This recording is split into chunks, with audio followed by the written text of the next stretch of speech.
cannot live in a home where lies and secrets sleep. My take on reality. All right, this is the episode, Season 1, Episode 6, that many have referred to as the mess with the dress. This is the part of the season, or the first season, where Robyn had went out with the sister wives, trying to include them, trying to make them a part. It wasn't going to be all about her, but she wanted to include the other wives. So she took them out to go pick out flowers at the florist, and she took them out to go help pick the cake, the wedding cake, in which case Kody got the cake that he wanted. I think he went there with her earlier too.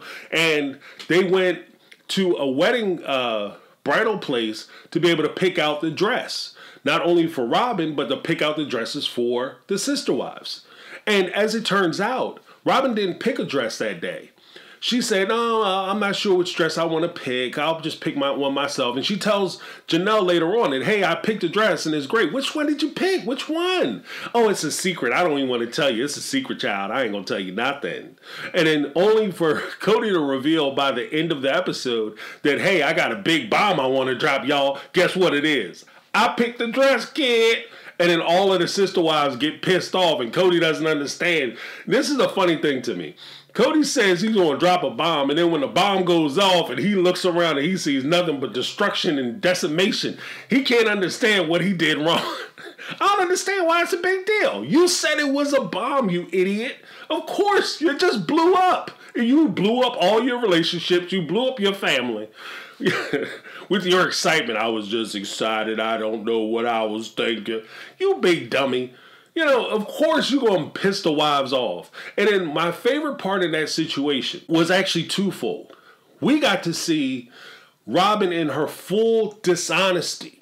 And as much as Robyn and Kody like to say that the fan base and the viewers are unfair for their assessment of her and her character, they treat her poorly, they think that she's some kind of maniacal, mistreating person who's trying to manipulate folks, and we all have it wrong. In this episode especially, she admitted not once, but twice that she was not only selfish, but she was a liar. And I'll say that again. You pointed out 2 occasions that you proved that you're selfish and you're a liar. The first instance where you demonstrated to the viewership, Robyn, that you are dishonest, or more to the point, that you are selfish. We'll go there first, where you proved to us that you're selfish when you were talking about how much time Kody spent where and his time allotment. Originally, the wives had a deal where Kody would spend one night with them, 3 wives, so he would rotate his schedule between the 3 wives. And each one of the wives had already said, because you entered into the family, that they started feeling slighted because he was splitting his time that he should have been spending with them with you. And you weren't part of the family. You weren't a member of the club. You didn't join yet. You weren't a full-fledged member, so you shouldn't get full-fledged member privileges, is pretty much how they explained it. When Meri had said, "Well, I don't feel like she's a wife yet, so therefore she shouldn't have the full wife deal." "Well, I don't understand because, I gave up a lot coming from where I came from and moving up here. I gave up my kids' school. I came up and I had to do a lot of things to spend time with Kody. I had a longer engagement than I should have had, blah, blah, blah, blah, blah." But one of the things that she left off is, one, the reason why your engagement was longer than it should have been, the 6 months instead of the couple months that you guys normally do, is because Robyn had made the statement prior to this that and it would have been prior that day, the same damn day. She had said earlier that day, and it came out to episodes for us, but if you look at their outfits, it was the same damn day, that she didn't want to rush into any kind of relationship with anybody because she wanted to make sure that the compatibility between her and Kody was there, and she also wanted to make sure that the compatibility between her or Kody and the kids were there, and that they could get along and function as a family. It sounded super responsible when you said it, but it kind of came back and kicked you in the ass when you were faced with the reality that what you were saying goes right up against the whole reason why you should put into the rotation thing. It also comes down to the simple fact of where she said, I didn't move into the house at Lehigh, the big house where the 3 wives were staying and Kody was staying, and be a part of the family. Because wouldn't that be a part of it? Like, you get to move into the big house and be a part of the family. And yeah, Kody maybe can't sleep with you and do these things with you. And it wouldn't be right if you moved into a house with a married man. That's what you said. I didn't want to move into a house with a married man. That'd be ridiculous if I did that. So I just had them buy me a house around the corner, rent me a house around the corner, right? Because he was married. But oh yeah, he's kind of spending the night over at your house. That doesn't look right. A married man staying over at your house at night. I mean, you might as well move in with the dude. At least if you moved in with him, because here's the catch. If you would have moved in with him, the wives would have been involved with not only you, but they would have been involved with your children. It would have been easier for them to assimilate into the family if they would have moved up and then moved in with the family that they were going to be living with and they were going to be a part of.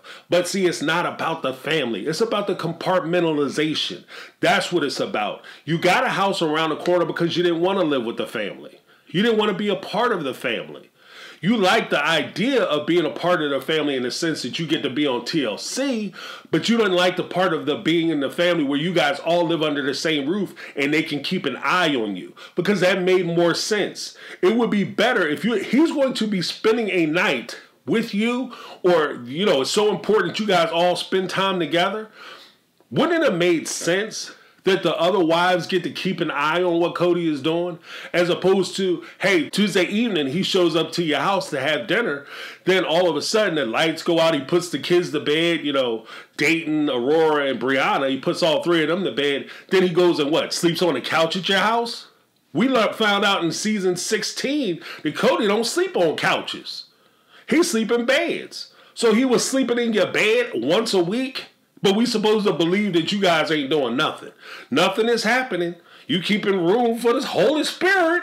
Yeah, because we're all idiots. And that's part of the problem. So yeah, when you started with that stuff and trying to manipulate us and twist the subject matter around and make it seem like you were doing one thing and your stories don't match and they're inconsistent and your lies don't work, then all of a sudden you're mad at the viewership because we pick up on the lies. Number 2. You turn around and said, trying to keep secrets. Now, in the beginning, it was okay for you to keep secrets, and this is where I kind of blame Meri. Here's my problem with the whole idea of them keeping secrets. When you open the door to being able to keep secrets, you don't open the door, you take that bad boy off the hinges. Okay, once Meri introduced the idea of Robyn and you wanted to keep Kody's relationship with Robyn a secret, and it was okay to keep it a secret because it was Robyn, Meri, and Kody's little secret, then you created an environment where secrets can be held and secrets can be kept. The problem that Meri has is that she didn't like the idea that Kody and Robyn now have a secret that excludes Meri. That's why she's mad. The other 2 wives are pissed off for a good reason, because now it's demonstrated that they're being kept out. And by them keeping secrets, not only are they just not telling you, because the lie of omission is still a lie, ladies and gentlemen, but she is expressly lying to Janelle because Janelle asked about the wedding dress.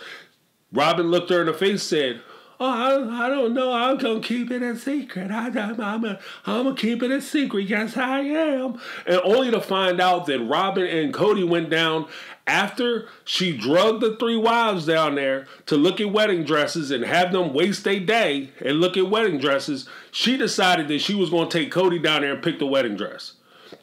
Now, much like the wedding dress, I suspect that they went down and already picked out the cake that they wanted.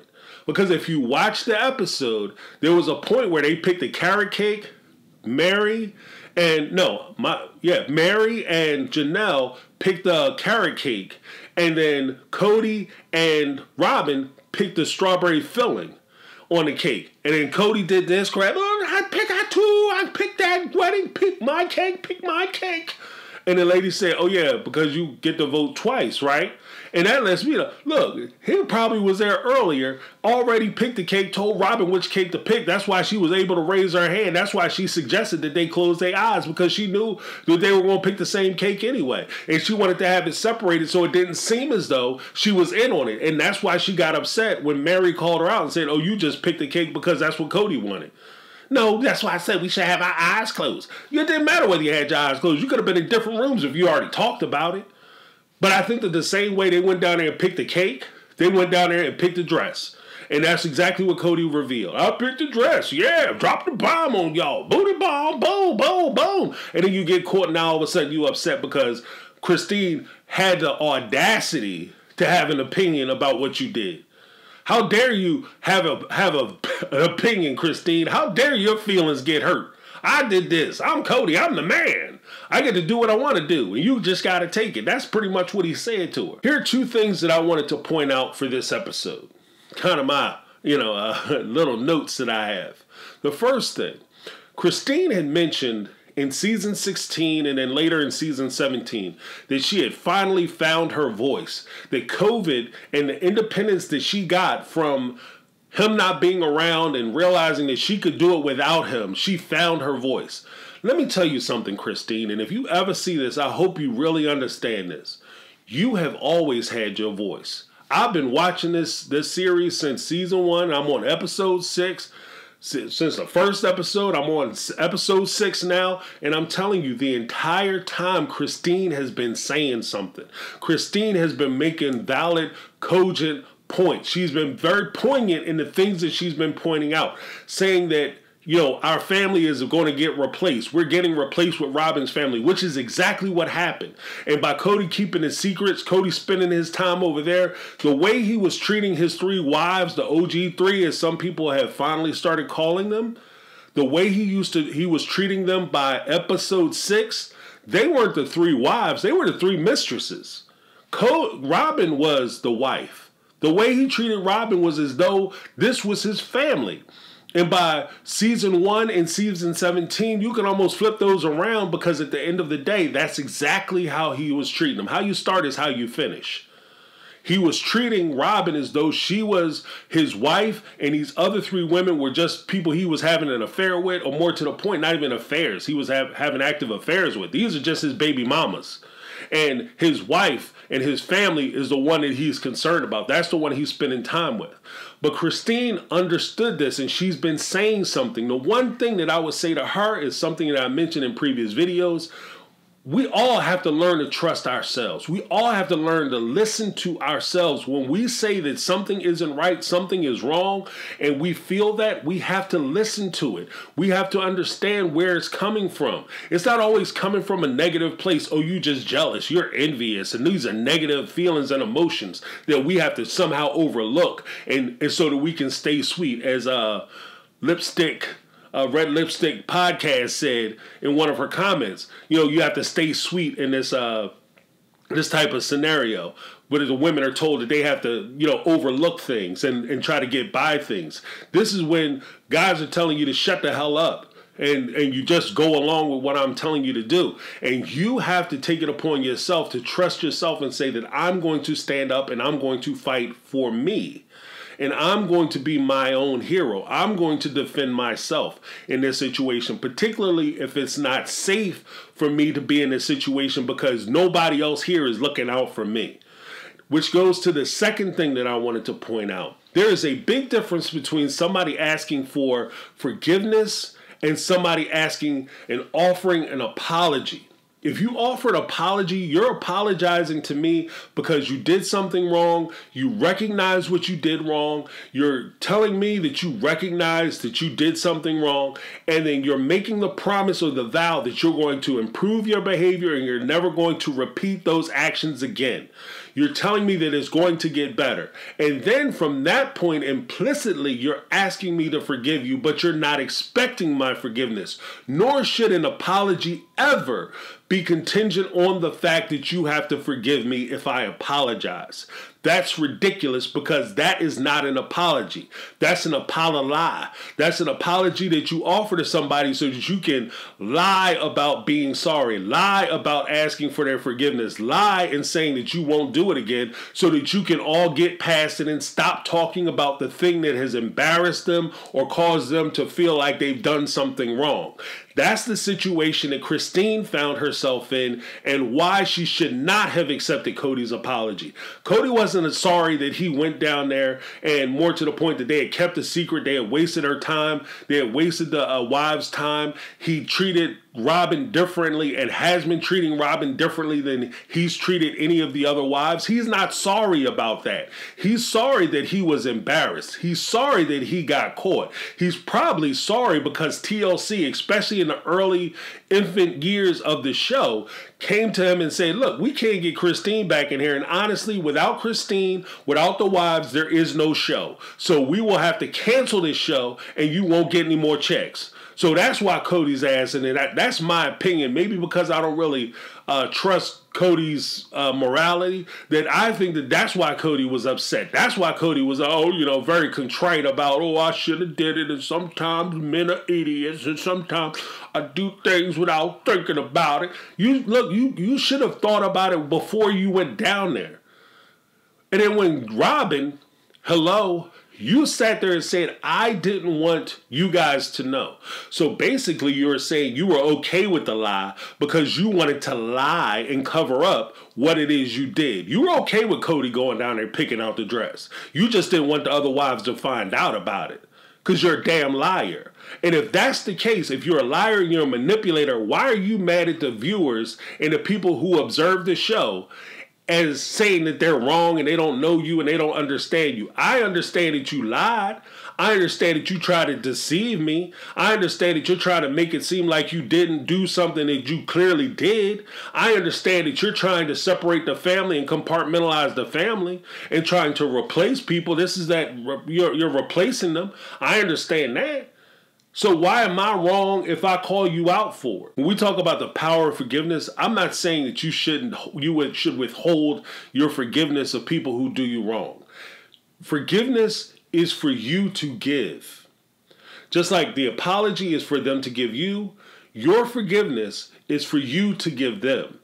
And just because, here's the secret, just because you forgive somebody for something that they did wrong to you, that doesn't mean you have to A, forget, nor B, does that mean you have to take them back and restore them back to the same level of trust, honor, or esteem position that they used to have, so on and so forth. So if, your boyfriend, your girlfriend, your wife, your husband, or whatever, mom, dad, they do something wrong to you, you should forgive them so that you can heal, so that you can get over it, so that you can move past it. So your forgiveness is for you. It's not for them.